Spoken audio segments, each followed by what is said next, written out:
For those of you who don't know, Nancy suffered a real tragedy early in her life when her fiance was a victim of gun violence. It's one of the reasons that she fights so hard for victims of violent crimes.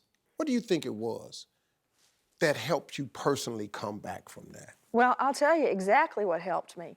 One night, I was laid in New York in my bed and the lights were off, and I said, Lord, I don't like the way I'm living. I just feel like something's missing in my life.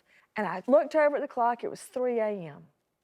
Well, the next night I went to bed. I'd been on TV all day long. I'd been working. And I fell asleep. I had a dream. And y'all can all laugh at this, and I don't care. And Keith, my fiance, I went into Penn Station, not Grand Central, and it was new and bright and shiny and clean.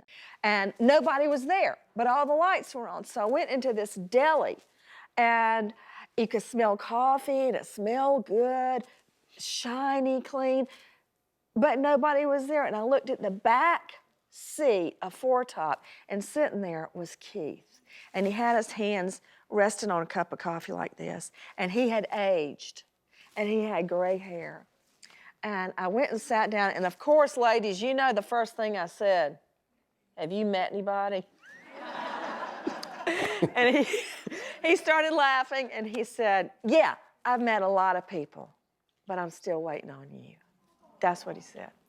And I did like that, and he went, but I want you to go on. And I looked at him, and he went, I want you to go on. So I got up, and I did my coat like that, and I turned back and looked at him, and he went, go. And I walked out, and I woke up, and I looked at the clock. It was 3 a.m. And I got myself up and went in and made a big pot of coffee, and I sat there and waited until I thought David was awake in Atlanta. 7 a.m. I said, listen, you're going to either move to New York, and we're going to get married and start a family, or we're breaking up. And I thought for sure, I mean, he traveled all over the world with his job, and I didn't think he was going to move. Well, Friday night, I'm sitting there working on a book, and I looked, and I thought, who got past security? And it was David. And I opened the door, and there were his bags.